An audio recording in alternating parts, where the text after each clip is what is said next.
एक railway station पर train का इंतजार करते 32 लोग अचानक से गायब हो जाते हैं और मुल्क की सरकार को जरा सा भी फर्क नहीं पड़ता।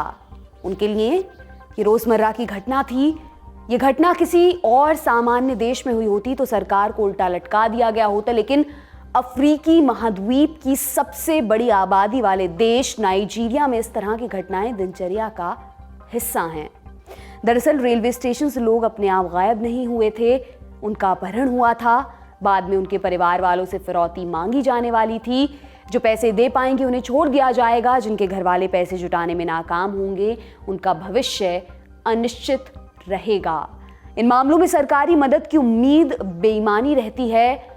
ये नाइजीरिया की किडनैपिंग इंडस्ट्री की कहानी है जो अब ब्लैक होल में तब्दील हो चुकी है। एक समय तक किडनैपिंग का इस्तेमाल राजनीतिक विरोधियों को निपटाने या दहशत पैदा करने के लिए किया जाता था। फिर इसमें बोको हराम को मौका दिखा। उन्होंने सेक्स स्लेव बनाने और बेचकर पैसे कमाने के लिए स्कूली लड़कियों को उठाना शुरू किया। धीरे धीरे इसमें दूसरे छोटे मोटे क्रिमिनल गैंग्स भी शामिल होने लगे। उन्हें इसमें बढ़िया फायदा दिखाई दे रहा था। आर्थिक संकट और अराजकता से परेशान सरकार के लिए इस पर फोकस करना मुश्किल था। इसके चलते किडनैपिंग इंडस्ट्री का ग्राफ लगातार ऊपर बढ़ता गया। नाइजीरिया की रिसर्च फर्म SBM इंटेलिजेंस की रिपोर्ट के अनुसार जुलाई 2021 से जून 2022 के बीच लगभग 13 करोड़ रुपए फिरौती के तौर पर दिए गए। ये वो रकम थी जिसका रिकॉर्ड उपलब्ध था। असल संख्या इससे कई गुना अधिक है। इसकी गंभीरता का अंदाजा इस बात से आप लगाइए कि नाइजीरिया की पॉलिटिकल पार्टियां किडनैपिंग इंडस्ट्री को खत्म करने के दावे को अपने मैनिफेस्टो में शामिल करती हैं। तो आज हम समझेंगे नाइजीरिया की किडनैपिंग इंडस्ट्री की पूरी कहानी क्या है और नाइजीरिया में अपराध इतना फल फूल क्यों रहा है।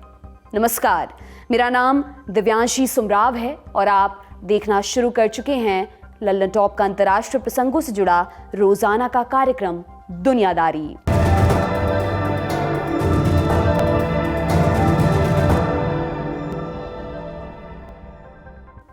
आज हम नाइजीरिया की किडनैपिंग इंडस्ट्री की कहानी आपको सुनाने वाले हैं। किडनैपिंग इस शब्द का एक दिलचस्प इतिहास है। ये अंग्रेजी के 2 शब्दों से मिलकर बना है, किड और नैब। किड का मतलब बच्चा और नैब का मतलब जबरदस्ती छीन कर ले जाना। 17वीं सदी के आखिरी सालों में ब्रिटेन में पैसों के लिए अमीर परिवार के बच्चों को उठाने की घटनाएं काफी बढ़ गई थी। उस समय किडनैपिंग टर्म पहली बार चलन में आया था। 17वीं सदी में ही अफ्रीकी देशों से बच्चों को चुराकर गुलामी के लिए बेचे जाने की कहानियां मिलती हैं। इसे भी किडनैपिंग का नाम दिया गया। मेरियम वेबस्टर डिक्शनरी में किडनैपिंग की परिभाषा दी गई है, जिसमें लिखा है, kidnapping is an act to seize and detain or carry away by unlawful force of fraud and often with demand for ransom. यानी अवैध बल प्रयोग या फर्जी तरीके से फिरौती के लिए किसी व्यक्ति को उठाकर ले जाना अपहरण है। ये तो हुआ शब्द परिचय। अब मुल्क से रूबरू हो लेते हैं। नाइजीरिया अफ्रीकी महाद्वीप के पश्चिमी तट पर बसा हुआ है। इसकी दक्षिणी सीमा गिनी की खाड़ी से लगती है।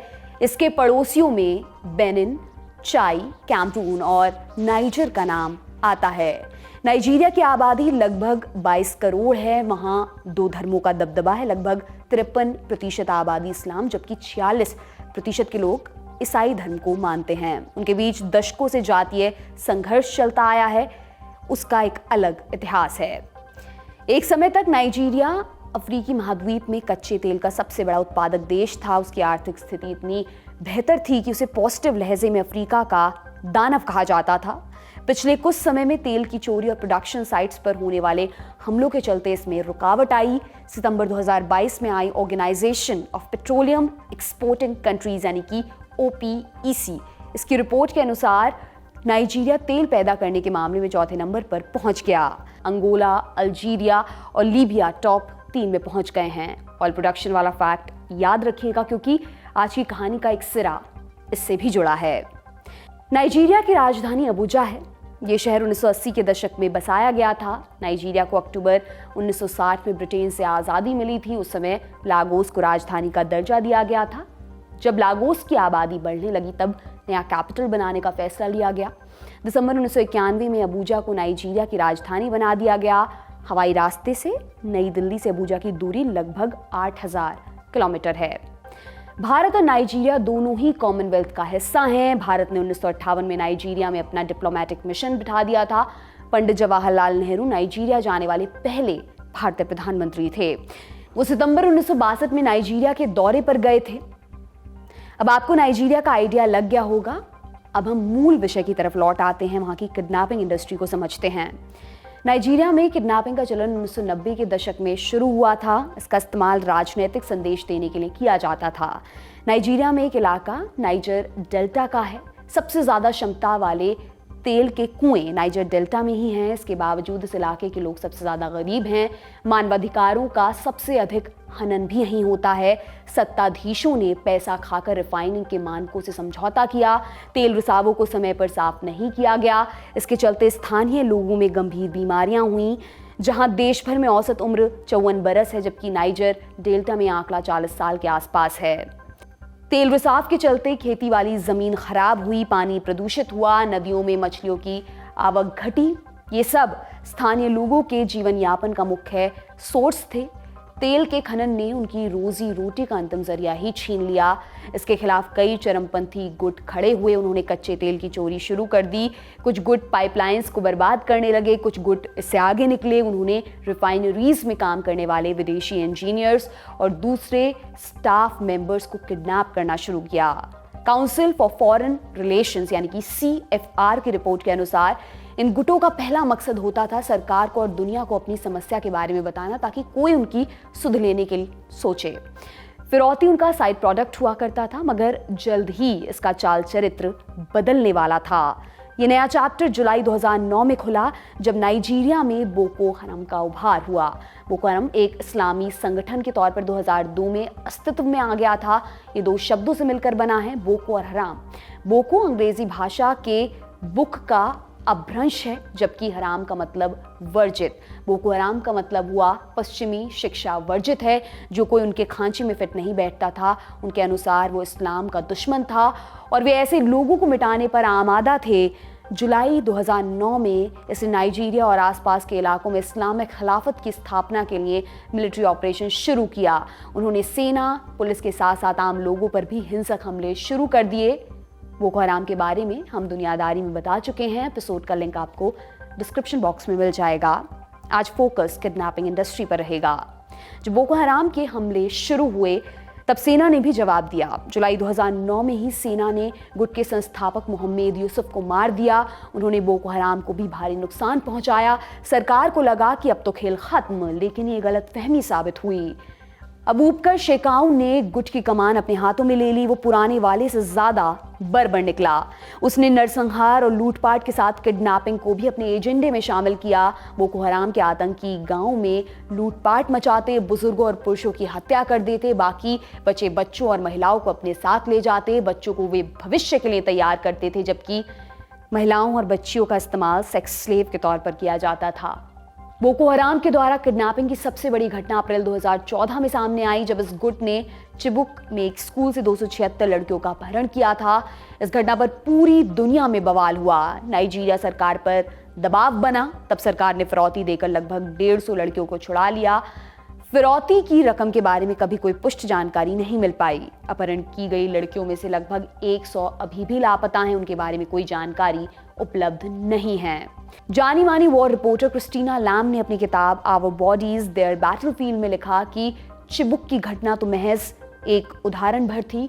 नाइजीरिया में अपहरण की 90% घटनाएं रिपोर्ट तक नहीं होती हैं। क्रिस्टीना ने अपनी किताब में पूरी दुनिया में कॉन्फ्लिक्ट के दौरान महिलाओं पर होने वाले अत्याचार की कहानियां सुनाई हैं। इस्लामिक स्टेट द्वारा यजीदी लड़कियों की खरीद बिक्री और उनके सामूहिक बलात्कार की घटना हो, या म्यांमार में रोहिंग्या लड़कियों पर बर्बरता, लैम ने सर्वाइवर्स की कहानियां हूबहू उतारी हैं। अगर आप कुछ नया समझना बरतना चाहते हैं तो ये किताब जरूर पढ़ें। खैर, जब नाइजीरिया सरकार ने बोको हराम को पैसे दिए, तब बाकी आपराधिक संगठनों को इसमें मौका दिखाई दिया। इसका नतीजा ये हुआ कि इस धंधे में और भी लोग शामिल होते चले गए। तब से हर साल अपहरण की घटनाएं लगातार बढ़ी हैं। अकेले 2020 में 1000 से अधिक लोगों का अपहरण हुआ था। रॉयटर्स की रिपोर्ट के अनुसार 2011 से 2020 के बीच नाइजीरिया में किडनैपर्स ने लगभग 130 करोड़ रुपए फिरौती के तौर पर वसूले। 2021 तक किडनैपिंग की घटनाएं पूरे देश में फैल चुकी थीं। बोको हराम उत्तरी नाइजीरिया तक सीमित था। अब तो ये कहावत चलने लगी है कि अगर आप नाइजीरिया में हैं तो आप कभी भी कहीं से भी किडनैप किए जा सकते हैं। अब सवाल ये उठता है कि इस अपराध में बढ़ोतरी की वजह क्या है। इसकी 3 बड़ी वजहें हैं।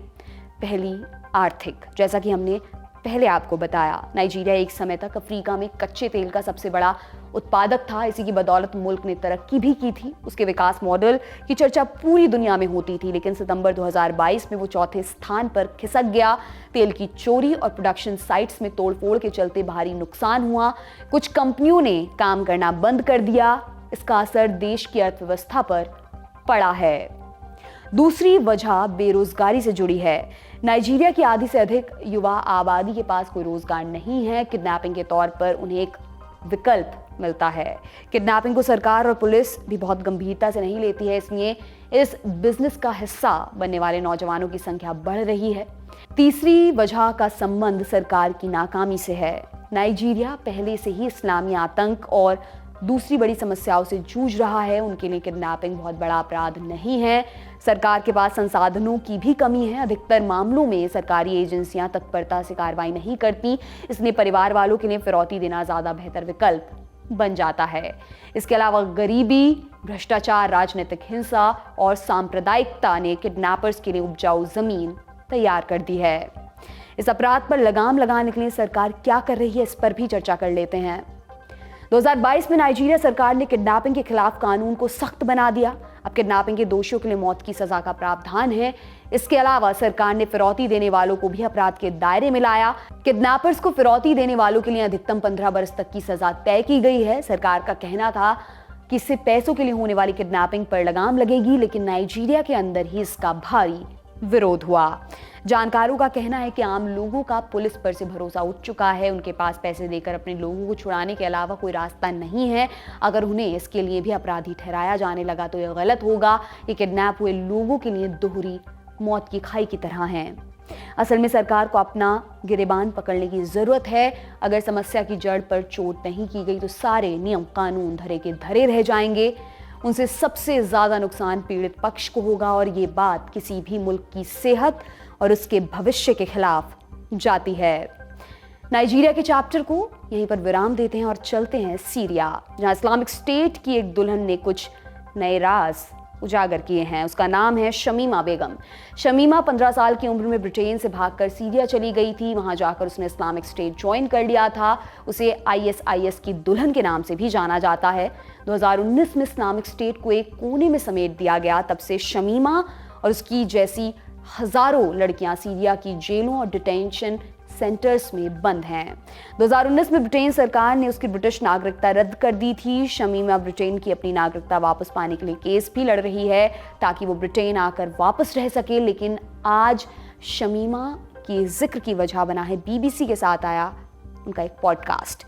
BBC ने शमीमा के साथ एक लंबी बातचीत की जिसमें उसने कुछ अनसुने राज जाहिर किए हैं। शमीमा ने BBC को बताया कि वो जानती हैं कि उन्हें अब ब्रिटेन की जनता एक खतरे की तरह देखती है, लेकिन मैं वो इंसान नहीं हूं जो वे सोचते हैं। मीडिया ने मेरे चरित्र को गलत ढंग से पेश किया है। मैं कोई बुरी इंसान नहीं हूं। पॉडकास्ट में शमीमा से पूछा गया कि समाज में उनके प्रति जो गुस्सा है क्या वो उसको समझती हैं। उसके जवाब में शमीमा ने कहा कि हाँ, मैं उस गुस्से को भी समझती हूँ, लेकिन वो गुस्सा मुझसे ज़्यादा इस्लामिक स्टेट के प्रति है। ऐसा इसलिए हुआ है क्योंकि जब भी IS का जिक्र आता है तो लोग मेरे बारे में सोचने लगते हैं। ऐसा इसलिए क्योंकि मीडिया ने मुझे हमेशा IS के साथ पेश किया है, लेकिन वो सब पहले हुआ था। मीडिया इस कहानी को लंबा खींचना चाहती है क्योंकि उन्हें तो एक कहानी मिल गई है। हमने IS ज्वाइन किया और ये बात अब ख़त्म हो चुकी है। इससे ज़्यादा और क्या कहा जा सकता है। शमीमा ने पॉडकास्ट में इस बात का जिक्र भी किया जब वो सीरिया जाने वाली थी तो उन्हें क्या सलाहें मिलती थी। शमीमा ने बताया, इंटरनेट पर लोग हमें कई तरह की सलाह दे रहे थे, जैसे हमें वहाँ जाकर क्या करना है और क्या नहीं करना है, अगर हम पकड़े जाते हैं तो क्या कहानी बनानी है। लोगों ने हमें निर्देशों की एक लंबी लिस्ट थमा दी थी, लेकिन हमने इंटरनेट पर खुद अपने काम की जानकारी समेट ली थी। हमने इंटरनेट से सीरिया तक पहुँचने की ट्रैवल कॉस्ट के बारे में जानकारी ली और तुर्की की भाषा के कुछ अंश सीखे, क्योंकि इसकी ज़रूरत हमको बॉर्डर क्रॉस करने में पड़ने वाली थी। हमने रास्ते में रोशनी के लिए लाइट्स भी रखी और मिंट चॉकलेट बार का स्टॉक भी जमा कर लिया था। मुझे पता था हम सीरिया में चॉकलेट बार नहीं खरीद पाएंगे। उस देश में आपको बहुत कुछ मिल जाएगा लेकिन मिंट चॉकलेट नहीं मिलेंगी। हमें ये भी कहा गया कि वहाँ पहनने के लिए कुछ अच्छे कपड़े रखो ताकि अपने पति के लिए पहन सको। हमसे आईएस के लड़ाकों से शादी करने की उम्मीद जताई गई थी। शमीमा बेगम और आईएस की दुल्हनों के बारे में हम दुनियादारी में पहले भी बता चुके हैं। आपको एपिसोड्स के लिंक डिस्क्रिप्शन में मिल जाएंगे। आज की दुनियादारी में बस इतना ही। अब आपके काम की जानकारी, अगर आप भी दुनियादारी का हिस्सा बनना चाहते हैं तो आपके लिए एक बढ़िया मौका है। कैसे? आप भारत से बाहर दुनिया के किसी देश में रहते हैं और वहाँ की किसी इमारत, पकवान, संस्कृति या कुछ भी दिलचस्प चीज़ों के बारे में बताना चाहते हैं तो आप हमसे शेयर कर सकते हैं। आप तस्वीर या वीडियो हमें भेज सकते हैं।